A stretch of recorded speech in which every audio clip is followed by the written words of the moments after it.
I'm ballin', I'll run it up. The only thing that they running is out of luck. Won't settle for nothing but number one. Stay true to the game, boy, you know what's up. So cold with the game, I should be in the league. They doubting the boy, I'ma make them believe. Determined to give them everything they need. Even if I've been breaking bleed, man. All of my life's where I've been on a mission, man. All of my life's where I've been had a vision. I told them my dreams, but they never listened. So I had to stop wishing they had to go get it. And now that I'm up, I seen all haters plummet. And now that I'm ballin', I've been getting buckets. See me and my team, we've been causing a ruckus. Just know I'ma get it, that's the end of the discussion. What is up, boys and girls, people who are average sports fans to the everyday watcher? It's good to be back with you. This is Alex Himes with the Ruckus, and you know what it means. I'm here back in beautiful Lexington.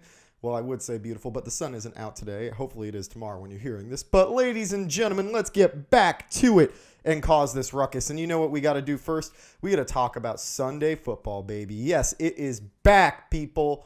And unfortunately, my New England Patriots took on the Jacksonville Jaguars yesterday in an abysmal performance, all right? The Jaguars were able to manhandle the Patriots. And when I say manhandle, it was rough to watch being a Pats fan. Even at the very end when Brady got that one to Chris Hogan, and I thought maybe something's going to happen, 3 minutes left in the game. But nope. Defense wins, and apparently Jacksonville did that right. Jacksonville hit all the freaking check marks in the boxes. What did they do to win this one? They neutralized the Patriots' run game with James White. They took him out of the game. And the second part of that was they neutralized Rob Gronkowski, the top target, the guy they knew the Patriots were going to go to in the game at the time. Pretty much every other possession, I should say. They managed to neutralize Gronkowski and leave Brady looking around like, who else is here? Where's Edelman?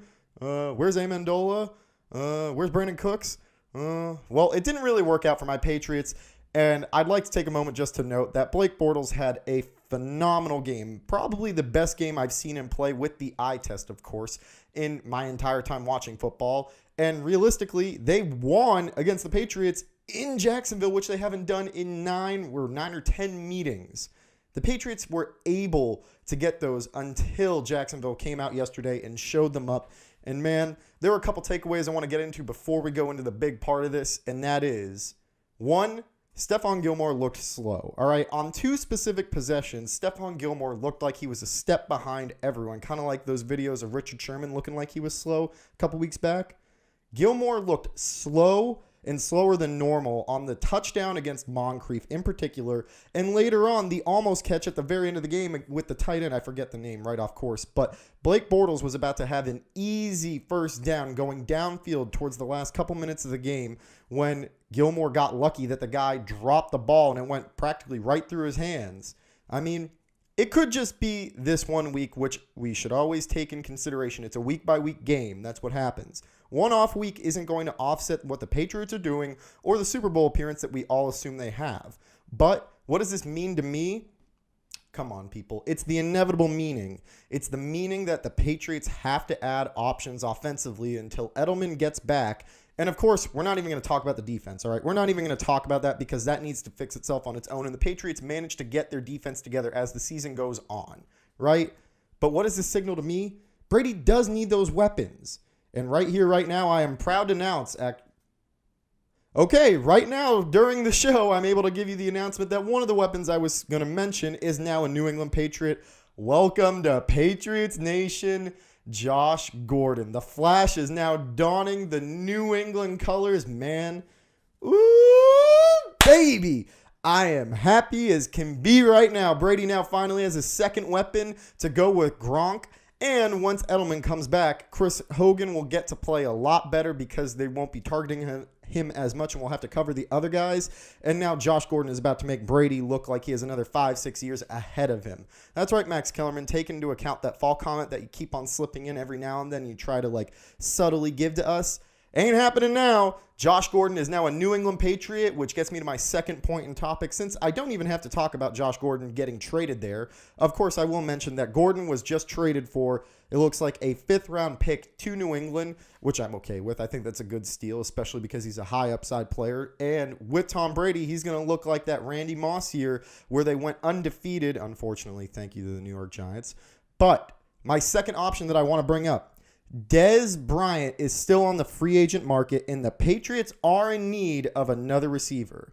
And for someone who everyone's kind of looking at like, does Dez have enough in the tank? He needs to go to an organization where he can, one, fight for a ring, and two, be paired with a quarterback that can make his value so much higher than what we all expect it to be right now. Yeah, he didn't really fit into the system with Dak Prescott as quarterback. He was much more of a system player for Tony Romo, which is why it didn't really work out with him now.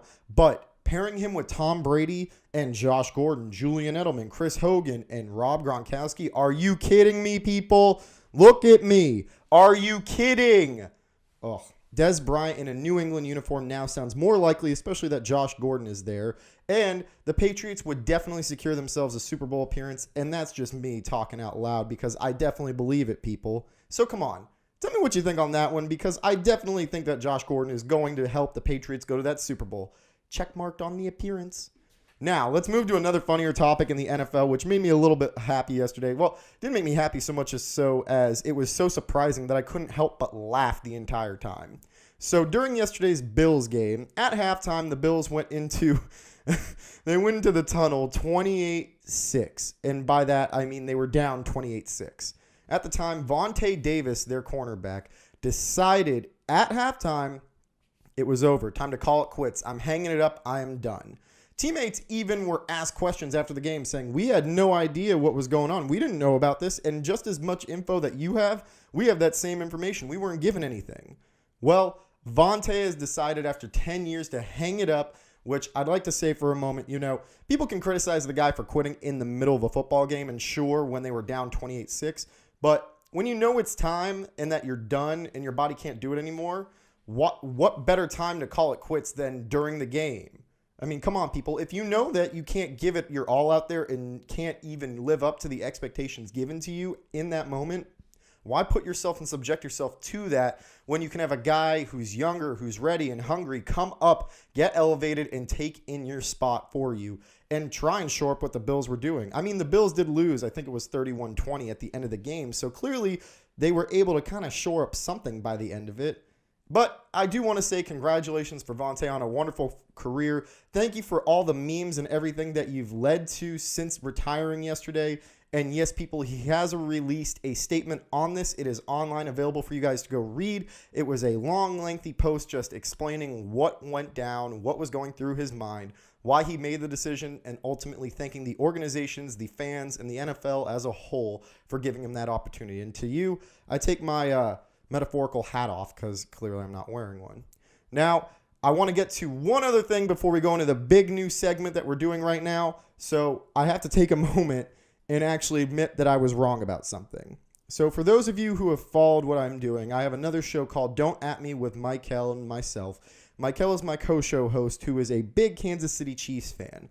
Now, Michael has said from, I think it was like probably May, June when we first started talking about this, that Patrick Mahomes was going to be the next best quarterback in the NFL. He gave him so much praise that he said he's the next Aaron Rodgers, which is where I immediately went, whoa, let's cool it a little bit. Let's calm this down. Let's wait until the NFL season gets here, not even preseason. Let's just wait till the season gets here and see what this guy can do.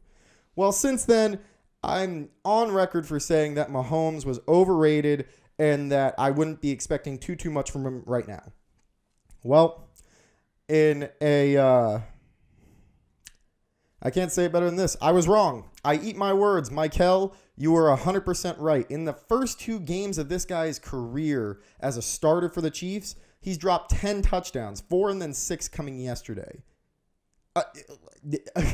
There's nothing else I need to say. This guy is breaking expectations. He is turning a guy like me who said, 1, he's overrated, and 2, that we don't know what he's going to be, into something that he is now definitely being viewed as the next Aaron Rodgers. He has the perfect system put in place in front of him. Having Andy Reid there, all the weapons that they have, this man is going to be better than Jimmy Garoppolo. And yes, you heard me say that. The man who just got paid an exorbitant amount of money, expatriate, I love him. He's going to be better than Jimmy G, okay? Patrick Mahomes is in the right place at the right time with the right system, right coaching, right everything to get him in the surefire position to land himself being one of the best quarterbacks of all time. All right? He's going to be in the position to land himself as one of the best quarterbacks of all time, and it doesn't look like that's slowing down anytime soon. And we're only in the 2nd week of football, people. I mean, how crazy is this? This never happens. Patrick Mahomes is about to have a great career, all right? And the reason I brought up Jimmy G in this example is because Jimmy G is the other quarterback in the NFL that's really on the rise, that's taken a big name for himself. And I'm excluding guys like Carson Wentz and some of those guys because I'm focusing more on the guys who are on the come up right now like this, and we're behind big names for a while. Mahomes has it set. All right. Jimmy G just doesn't have the same system nor the same cachet that really Pat Mahomes does have right now. So I'm admitting on live radio, on live television, on live everything, I was wrong, Michael. You had me beat there. I'm going to leave it at that. So now we're jumping to what I'd like to call the hot take segment. All right. This is a short 30 to 45 second segment where I give you, the fans, my hottest take on the most uncensored, full views of mine with things going on in the sports world as it stands. All right. In today's hot topic, I want to talk about disgust. All right. I'm disgusted. All right. The Washington Redskins have been using the Redskin logo with the Redskin name since about 1937. And since then, so much has changed. Times have changed, social climate has changed, and the understanding of what words and depictions of people can do for some groups. Now, as we all know, the Redskin is a disparaging reference to Native Americans in the United States and all over the world. The continued use of the name and the logo is a clear ignorance to those that are NFL fans, to the NFL, and it's an even more recognizable ignorance to the fact that we are still utilizing these logos and names that are disparaging against certain groups of people. I mean, wouldn't it make sense to you that if clearly something was offending you, you'd stand up for yourself or for a group that was getting offended? The organization has been taken to court as recent as last year and to change the name and the logo. And at one point, the case was won, showing that it was detrimental to that group and was, in fact, one blatantly insulting. But that case was overturned later on when it went to a higher court, giving the Redskins the ability to continue using the name and the logo. Now, I bring this up because I want you to take notice, people. Although it might not offend you, there are still others who are greatly offended by this and are dealing with the repercussions of the name, the logo, and the stereotypes that it brings, right? And that's why I'm here right now, wearing this shirt. Caucasians, white people, whatever you want to call yourselves, you wouldn't like it if you had a name and an organization put on a shirt like this.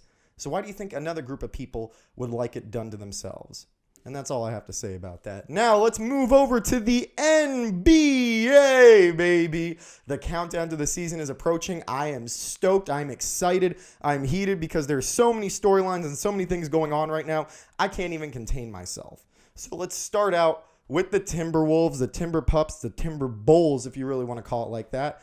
After getting Luol Deng and creating a mess that looks like it was the 2012 Chicago Bulls, the Bulls now sit in a situation with the Bulls, my bad. The Timberwolves now sit in a situation where an ex-Bulls player, an ex-Tom Thibodeau player who's now on the roster, and Jimmy Butler is disgruntled, aggravated, and potentially doesn't want to be in the organization.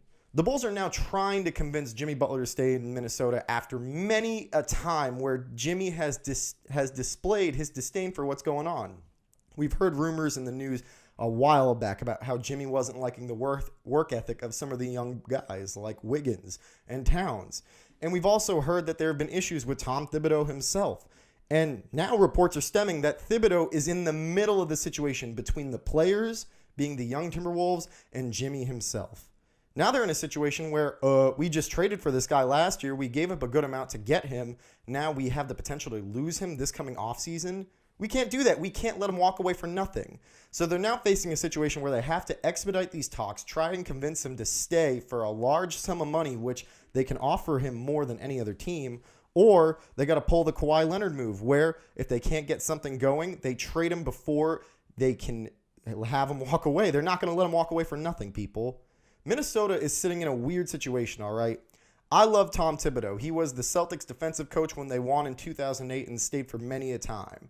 But Thibodeau has shown a tendency to favor his older players. He has his favorites and not necessarily play guys at times where they should appropriately be played or really give them a ball. I mean, last year in the in the playoffs, we saw the Timberwolves struggling to get Karl Anthony Towns the ball. Now, I don't know about you, but Towns is an all-NBA player, and if he's on your roster, you're giving that guy the ball more than any other guy on that roster. I don't care if you have Jeff Teague, Jimmy Butler, Derrick Rose, or any of those other guys. Towns is the guy. Oh, and I probably should have mentioned Wiggins, who still wasn't getting the ball enough either, or playing hard enough either, which we've noted over the years. So it makes sense as to why Jimmy B is upset right now. I mean, Jimmy Buckets deserves all the money in the world and is an all-NBA talent and player as well. So if the Timberwolves can't keep him, which I don't believe they will, they have to capitalize on his value while they still have him on their roster, which means they either got to move him quick or they got to figure out what the heck they're doing, because there is not a chance in the world they're either going to let Jimmy walk without getting anything in return, or they're going to allow this situation with with Tom Thibodeau being the middle of all these issues. So either, in my mind, it's either going to be Thibodeau that goes or it's going to be Jimmy Butler that goes. But whatever the outcome is, we have to get this done now, here and now. All right? There isn't much time till the season begins, and there isn't that much time till the trade deadline. That flies by in a flash. We saw it last year. So don't be surprised if the Timberwolves make either a move with the front office, with the head coaching staff, or with Jimmy Butler. Now, we're on to my Celtics, baby. The season's approaching. My Celtics are getting ready to go to the NBA Finals and win. And yes, I'm doubling down on that commentary, people. You've already heard me say it so many times. Every year I say it, but that's because I'm a diehard Celtic fan, and I damn sure believe it. The Celtics are now potentially in talks for acquiring Jamal Crawford, or signing Jamal Crawford, I should say. Now, I was on the record years ago when they still had Pierce, Garnett, and Rondo, right after Ray had left, that they should go after Jamal Crawford. Crawford is an immediate 1-2 punch scoring player that can add instant offense on any NBA roster. Mind you, the Celtics, mind you, the Lakers, anywhere he goes, he'd be an automatic offensive plug for your team. So, to me, my question, though, is, where would he fit on this Celtics roster, people? Jamal Crawford is a guard that requires minutes and lots of usage to be super effective and potent. This Celtics roster has a ton of guards already in its disposal that give them a lot of offensive punch and have certain roles that they serve. Marcus Smart, Kyrie Irving, Terry Rozier, Jaylen Brown, the list goes on. I mean, am I the only one here that sees this little bit of disconnect? The Celtics really don't have enough room to add Jamal Crawford, whom, don't get me wrong, if he does sign with the Celtics and they figure out how to carve niches and roles out and everything, I have no problem with him being on the roster. Even if it means paying him a little bit over what you'd normally pay, I'd want him. And I think that this might be one of two things. It could be a power move to prevent the Sixers or anyone else in the Eastern Conference from signing Jamal Crawford because they know he's an offensive stud and will give them problems if they face them down the road, or they're genuinely interested in adding another scoring player to the roster. But this strikes me as confusing because the Celtics have yet to have Kyrie and Gordon, with all the young players that they now have, on the floor together, gelling, meshing, and playing together. And for me, they still have to figure out the scoring hierarchy with Kyrie, Gordon, Tatum, Brown, Horford, and some of these other guys already on the roster. So adding another guy into that equation only makes it more difficult to figure out where everyone stands on that scoring hierarchy, as well as whose minutes are going to be docked for Jamal coming in and playing on the floor. Let's be real. He's not going to be a starter, so they're going to have to use him as a six-man, which to me, again, is no problem. But it still strikes me as confusing because this squad already has a lot of loaded weapons on the roster that can fill in any hole or need that you need for that moment. So I'd be interested to see if the Celtics do end up signing Jamal Crawford. If they do, like I said, I have zero problem with it. I actually like the signing, but at the same time, I question how exactly Jamal will fit in with the scoring roles, with how this team is gelling, and realistically how it will work out. Now, not often do I get to end the show with great news, with something that makes me very happy to talk about, but today I finally get to do that, and that is with Dwayne Wade. It's The Last Dance. The Last Dance in Miami for Dwayne Wade has finally been announced. Yesterday, he took to YouTube to discuss with people how he's going to return to Miami on a one-year deal and have one last dance with the organization that picked him fifth back in 2003. Wade has won 3 rings with this organization. The organization that picked him from the beginning, that set him on a pedestal, that gave him Shaquille O'Neal in 2006 to win that first ring, that went after LeBron James and Chris Bosh to get him another set of rings in the early 2010s.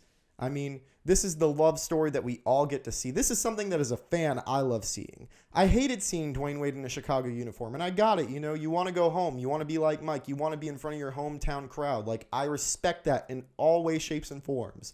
Cleveland, you wanted to play with LeBron again. Okay, I get it.